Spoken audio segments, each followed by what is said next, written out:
Olha só, que loucura, velho. Pátiozzinho, chovendo.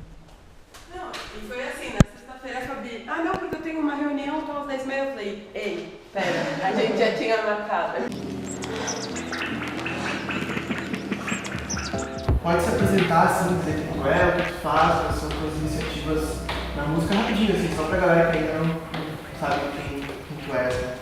Eu sou a Fabiana Batistella e, bom, este ano, 2017, eu comemoro 40 anos, 15 de Inker e 5 de Sim São Paulo. Então, de mercado da música são quase 20. Genial. Inker, uma agência, e em São Paulo Isso. uma Inker feira. é uma agência de... Hoje a gente é bem focado em comunicação para música, então a gente cuida de muito artista, festival. Mas já fizemos muita coisa no mercado da música, a gente já fez muita turnê de banda internacional, cuidou de muito artista nacional, com 15 anos, né, de projeto, alguns festivais também. Vai se transformando, né? Vai se transformando e você vai adaptando de acordo com o mercado, né, para conseguir até sobreviver, assim. Então, Porque o mercado muda. O mercado muda muito rápido e tem algumas necessidades mais urgentes que daí acabam virando oportunidades, né, para quem trabalha com música.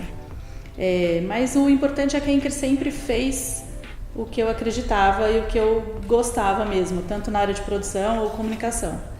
E o meu trabalho na música, na Inker principalmente, acabou virando assim São Paulo, né?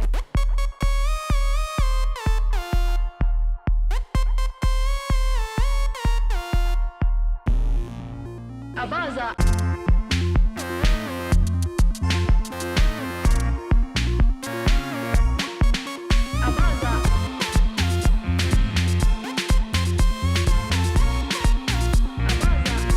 Assim, São Paulo é o resumo de tudo isso. A gente fala de tudo lá. A gente junta galera de todos os setores, de vários países, do Brasil inteiro, e fala de, enfim, todos os assuntos importantes hoje. Então a Inker nasceu primeiro e meio que é mãe da São Paulo, de certa forma. Nossa, sabe que eu tava pensando nisso outro dia?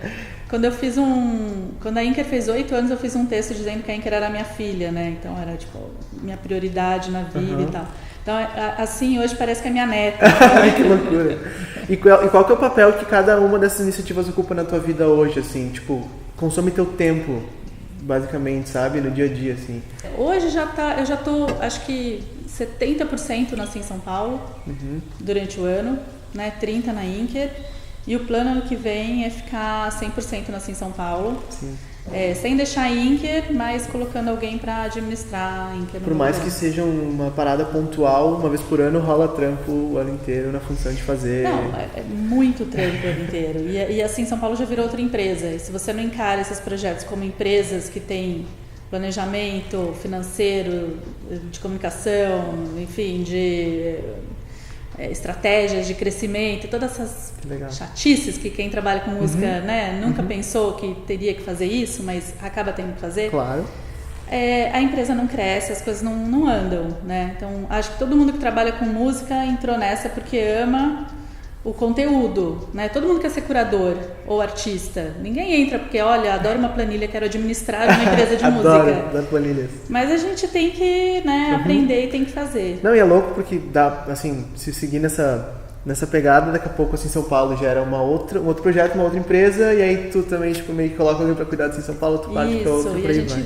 domina o mundo. Tá, mas assim, o que te faz trampar com música independente especificamente, assim? Porque não é porque é fácil, né? Não é porque, nossa, aqui eu vou fazer rios de dinheiro, mas por quê? Por que independente? Eu acho que quando eu comecei, quando eu abri a Inker, eu entendia por que independente e tinha sentido, né? A gente ainda estava naquela fase onde o modelo das grandes gravadoras estava quebrando, estava se transformando, mas a gente ainda não entendia o que era o novo mercado. Então a gente entendia por rótulos assim mesmo, né? O que é o mainstream, o que é o underground, o que é o independente, cada um no seu quadrado, né? E eu gostava muito de música, sempre gostei, de música boa, né? De música que, enfim, é muito difícil definir isso. Quando a gente fala independente, parece que ela vai ser mais sincera que as outras, mais, né, autoral, não sei, mas não necessariamente. Daqui a pouco Foge um pouco desse então, rótulo. Acho que hoje eu não consigo mais ver como esses rótulos, sabe? Eu não consigo mais ver essa diferença e essa separação tão brusca assim no mercado. Para mim não tem mais essa de independente mainstream. Eu acho que tem projetos de música incríveis que tem sempre um começo e uma trajetória, né? Alguns conseguem chegar num público maior, outros vivem de nicho e tudo certo, se cada um atingir o que se propõe, né, viver de música ou enfim, cada um tem um plano, cada um isso atrapalha muito? Não, dá um bipzinho, as campainhas aí estão no escritório, né? Enfim, eu acho que é claro que existe um mercado de massa ainda muito forte, não só no Brasil, no mundo inteiro, que vive de um modelo ainda um pouquinho antigo, tentando se adaptar com a nova tecnologia e as novas plataformas e tal. Mas ainda esse modelo de promoção e de construção de carreira nesse mercado de massa ainda segue uma cartilha mais tradicional. Mas a gente está falando de muito menos artista, eu acho, não muito menos artista, mas um mercado menor do que era há 30 anos. Né? Esse mercado de grandes nomes e a grande indústria. Para mim, hoje a indústria é uma coisa só. Né? Então, muitas vezes você vê que ainda tem esse equívoco entre pessoas que vêm dessa indústria, né? Falando, mas assim, São Paulo é um evento mais para bandas independentes ou mais para underground. Aí é um ponto de vista teu, né? Assim, a gente tem... Pois nunca foi posicionado como isso. Não. E quem é do underground, se existe ainda underground, quem é mais do pessoal mais alternativo, acha que assim, São Paulo é pro mainstream. Então, assim, eu acho ótimo isso. Que louco, nunca tinha porque a gente fala com todo mundo. Eu não tenho mais essa, sabe? Eu não consigo mais enxergar o mercado dividido. Isso mescla um pouco com a outra pergunta que eu ia te fazer, porque quando a gente fala assim, música independente, tal, até estava trocando uma ideia com o pessoal, e existe uma certa noção de que, nossa, nunca esteve tão forte, nunca esteve tão bom quanto está agora, né? 2017, 2018, enfim. E só que ao mesmo tempo a galera que tá para trabalhar com isso, seja abrindo estúdio, seja com banda, seja produtor e tal, muitas vezes está penando, assim, é complicado, não consegue só viver disso e ter isso como uma profissão única, digamos assim. Qual que é a tua visão sobre tu que está há tanto tempo trabalhando com isso, assim? Cresceu realmente? Tá mais fácil? Tá mais difícil? Tá igual? Teve alguma época que não foi complicado? Não existe, assim. Eu acho que a gente tem que encarar qualquer profissão no mercado da música como qualquer profissão em qualquer mercado, né? Sempre tem um processo. Você tem a fase de investimento, você tem a fase de começar a ser reconhecido e você tem a fase depois de colher, né? Os frutos se você continuar plantando e insistindo. Né? Seja como artista, seja como produtor, seja como... De qualquer forma. É meio isso, assim, eu acho que pra mim esse discurso de nossa, mas ainda é difícil, mas agora tá mais difícil, ou a gente luta tanto... Porque, Ou tipo, estão falando que tá fácil, mas eu fui fazer e é difícil, também rola. É difícil, sempre foi, não tem como ser fácil. Uma hora... Talvez vai deixar de ser difícil? Não sei, assim, não deixou ainda pra mim, né? É que é louco, porque, por exemplo, eu peguei esse lance de... Quando eu entrei nesse mundo, digamos assim, eu já entrei nele com, tipo, sei lá, internet super explodindo, possibilidades absurdas, dá pra fazer tudo, era a minha sensação, assim. Na hora que tu entra realmente pra fazer, tipo, não é só fazer, não é só porque tem, né? Acho que facilitou algumas coisas, por exemplo, hoje... Eu tô conseguindo fazer essa entrevista contigo aqui, mas sei lá, eu fiz com o Tony do Tenho Mais Isso Que Amigos por Skype e foi super de boa. Algo que, por exemplo, não rolaria fazer, até marcar shows, Facebook, ferramentas pra isso e tal. Então, tipo, tem coisas que não tinha antes pra facilitar, mas tem que saber. Eu acho, assim, sempre fui uma otimista, assim, né? Então, eu abri uma empresa em 2002, na época da maior crise da indústria fonográfica, né? Uma empresa para trabalhar com música. Por quê? Ao invés de pensar... fudeu, o mercado da música vai falir, eu pensei, é agora que as oportunidades aparecem. Então, eles precisam de alguém quem que for resolva. Criativo e quem resolver as questões que estão aí, pode sobreviver e pode se dar bem. Não é à toa que as maiores empresas de música apareceram, né, nessa época, no começo dos anos 2000, 2010. Eu acho, pra mim, que tá muito melhor hoje. Eu comecei minha carreira na música trabalhando pra Bis, né? Eu era repórter da revista Bis. Fiquei 2 anos na Bis. Você vem do jornalismo? Eu sou publicitária por formação, mas eu comecei a carreira no jornalismo. Porque eu gostava de escrever, gostava de música e aí me chamaram para trabalhar na Bis. E foi lá que eu comecei a ter contato com o mercado, com os artistas, enfim, com as pessoas que faziam a música no Brasil. E eu lembro que naquela época, assim, eu tinha uma coluna que chamava Democracia, eram 2 páginas onde eu tinha que selecionar por mês algumas bandas nacionais novas. Então era a coluna de lançamento, né, de novos artistas. Curadoria de certa forma ali também. Isso, de artistas independentes, né?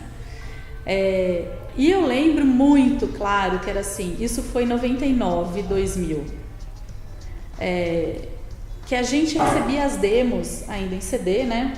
E a gente tinha uma regra lá dentro, que era não considerar a qualidade técnica da gravação. Tinha que tentar... Se podia ser horrível, uma fita chiada... Tinha que tentar analisar aquele conteúdo sem considerar a qualidade técnica. Por quê? 90% do que chegava era ruim, tecnicamente falando. Mas o conteúdo parecia bom.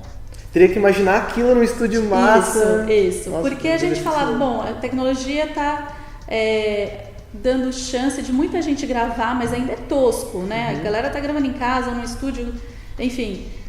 hoje não existe mais isso. É inimaginável uma revista, ou um blog, ou qualquer um falar assim, essa gravação é tosca, mas a banda é boa.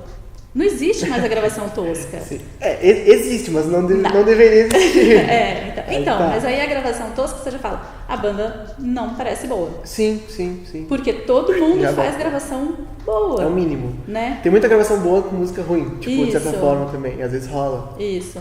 E outro momento assim que a gente se deu conta de quanto a gente melhorou mesmo foi num show do Terno com Bulgarins aqui em São Paulo, no Auditório Ibirapuera, que o Fabrício Nobre estava do meu lado e ele falou, o Fabrício tem o mesmo tempo de mercado que eu, né? E ele falou, você imaginou 2 bandas assim, tocando num lugar desse tipo há 15 anos quando a gente começou?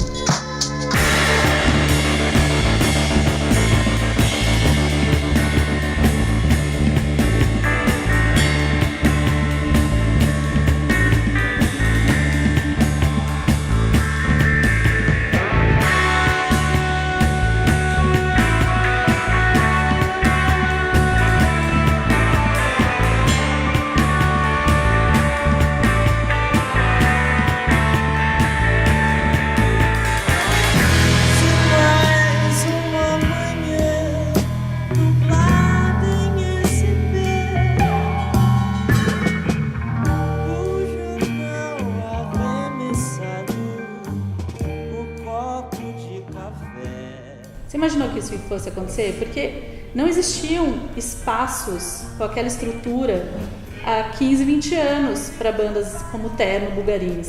A tecnologia possibilitou que muitas bandas saíssem do papel, né? Virassem real. Acho que a grande questão hoje é como, não é mais gravar ou criar, né? Acho que o Brasil principalmente está muito bem em criação. Os artistas daqui são incríveis. É muito difícil você ver algum problema na parte de criação. Em 5 anos de Sim São Paulo, a gente falou pouco de criação, porque não é um problema. O Brasil é tipo jorra. É muito, muito fértil, assim, muito. Mas a grande questão hoje é como trabalhar, como viver sustentável e como se destacar no meio de tanta produção boa. O valor da música, ele é algo que a gente deveria repensar mesmo, assim, porque a gente criou durante essas últimas décadas, né, que foram de transformação e de enfim, encontrar novos caminhos e novas possibilidades e tal. A gente criou não só o Brasil, né, um pouquinho o mundo, mas mais aqui eu vejo, muito mais aqui. A gente criou essa cultura de que música não tem valor. que eu acho que é um tiro no pé da gente, assim. Então, assim, música... Quem falou isso, né? Diz valor realmente... Valor financeiro, assim. Não, porque o cultural, o artístico, todo mundo vê. Ninguém nega. Construir uma cultura de que música tem que ser de graça na internet. E não é isso, né? Tudo que a indústria fez nos últimos anos foi tentar uma alternativa para que não seja isso. Porque a música tem um custo para fazer, né? Você entra no estúdio, você sabe quanto custa. Sim. Por mais que a venda do fonograma seja o que menos remunere o artista, ele precisa remunerar de alguma forma, porque esse valor embutido precisa existir. Sim. Você vê em vários casos, né? A música é a última a ser paga, a trilha sonora de filme é a última a ser paga, a cultura do VIP em vários lugares, né? No Brasil. Enfim, tem várias questões. Pois é, mas eu fico pensando nisso, assim, claro, a gente está falando desse lado aqui, né, das pessoas que estão produzindo e jogando música no mercado e querendo, né, gente, vamos lá, é importante isso aqui e tal, mas, tipo, o público, por mais, pode ter sido por atitude nossa, pode, enfim, sei lá, a tecnologia veio, o Napster, o cara criou e já era, tipo, abriu uma porta que não fecha, parece, assim, mas... Às vezes eu fico pensando se a gente não deveria tipo, simplesmente olhar pra, não porque a gente queria que fosse, mas porque é. Bom, é isso. Tipo, a galera, público, eles consideram a música isso agora. Porque daqui a pouco a gente faria, eu não sei se não teria como, cara, baratear a produção a ponto de até desendeusar um pouco a música, sabe? Tipo, não ficar 2 anos no estúdio, não ficar 1 ano no estúdio. Cara, faz solta. Isso eu sou super a favor, isso é sabe, outra tipo, coisa. Vamos, assim, né? Tipo... Isso aí é quebrar com os formatos mais antigos, né? Eu vejo muita banda, mesmo sofrendo com isso, dizendo, preciso terminar meu álbum, preciso colocar meu álbum no mercado, mas não é a hora certa agora. É a hora quando, amigo? Você quer... Né? Assim, passa tudo, assim, passa a vontade do cara de lançar, às vezes, passa o assunto. Isso, acho uma besteira. Eu acho que hoje música... Não tem mais essa obrigação de ter um álbum com um conceito, com uma história, 12 faixas e... Álbum até é uma coisa que eu questiono hoje em dia. Se é super importante para você, ok, mas não precisa, não é isso que a crítica vai ver, não é isso que enfim, não precisa mais. É muito melhor, né, se fizer sentido para o artista, gravar 1 ou 2 faixas super bem, solta, vai trabalhando. Um clipão e vai. Formatos diferentes, né? Formatos, enfim... criativos também. Criativos, Então, a gente precisa ir também. São 15 para Tá. 11. Ah, tá já? todo mundo aí já. Então... Tá, então tudo bem, vamos Deu? finalizar aqui. Vamos dar um tchau ali, ó. Porque ela tá rolando. Obrigado. Muito obrigado, viu, Fábio? Imagina, obrigada a vocês. Pelas respostas. Desculpa a pressa. Que isso. Entendo. Paulo.